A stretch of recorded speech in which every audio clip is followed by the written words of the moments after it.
Hello, I want to talk about continuous professional development, or CPD. I think that's the right acronym. If I've just made it up, well, credit me, huh? When do you think a teacher knows it all?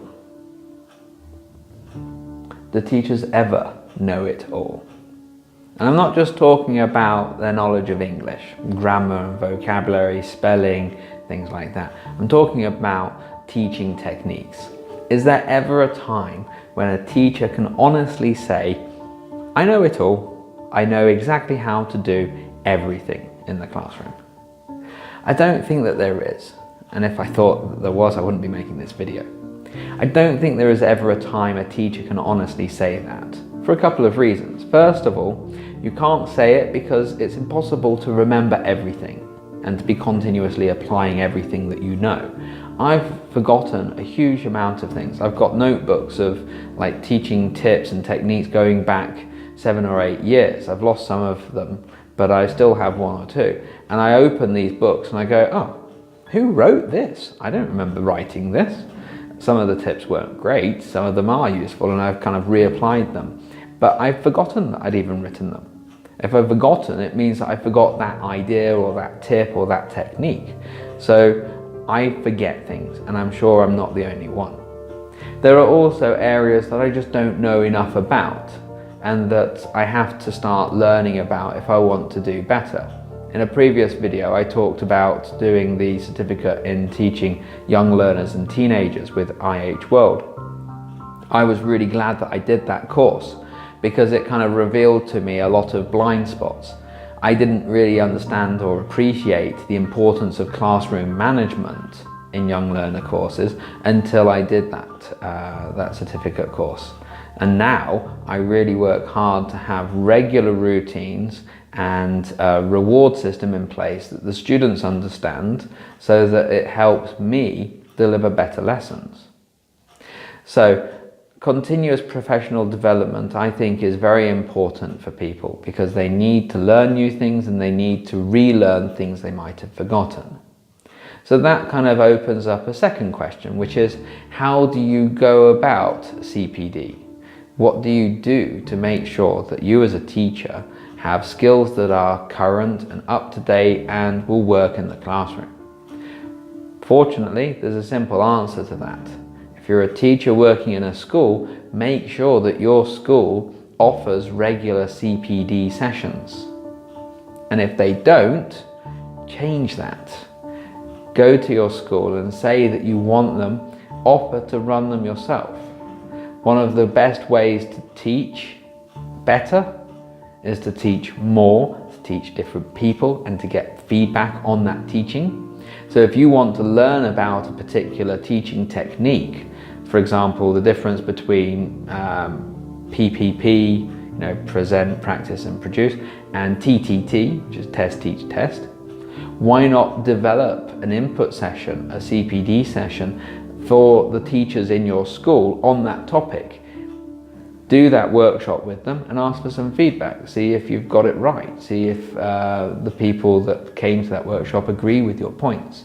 So be the teacher you want to be and improve your skills with that audience in mind. That's one thing you could do. Even simpler than that, when you have a job interview, when you've applied to a school and you're being interviewed by the Director of Studies, ask them about their continuous professional development. Do they offer a long course of workshops to help teachers improve their skills? I know my school does.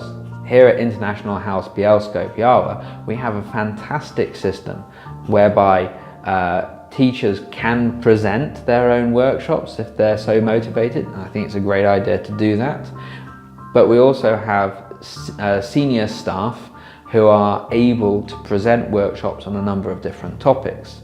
The Director of Studies here, Ella Hudoba, she has a long list, a long portfolio of workshops, input sessions that she runs every year that are really good at getting the foundation of your teaching across, showing things that you can do better and things you might not have thought about. I do some workshops here myself usually with an exam focus. So for example, how to teach for the speaking paper, so that your speaking activities help boost your students' results. I do one on giving feedback for writing. So when your students produce writing homework, for example, the workshop I do will help the teachers give marks accordingly and give feedback that is appropriate and useful. So we have workshops like that all the time. In the first semester, we have a workshop pretty much every week. And it's a really good way of kind of giving you something you can take away and use in your lessons almost immediately in many cases. So to summarize then, continuous professional development is a very important part of a teacher's life and a teacher's career. If you're serious about teaching, you need to make sure that you get enough of it, either by being an independent professional who goes out and researches things themselves, or by being a kind of teacher trainer in your own way, so you produce workshops for your school, or by attending workshops at a school that has a good CPD process, like mine here. So if you'd like to know more about my school, International House Bielsko, be sure to visit the address I've got in the description here, but it's basically ih.com.pl. You can find out all about us here and some of the things that we do. And if you've got any questions about the workshops that we run here, and if we've got any materials you could use in your school, please just leave a comment here or get in touch with me directly. I'm very happy to share the materials that I produce, because I really believe that the more people use good ideas and good materials, the better. I mean, what harm can it do? So there we go, some thoughts for you to take away, and be very happy to hear your own ideas in the comments below. Thank you very much.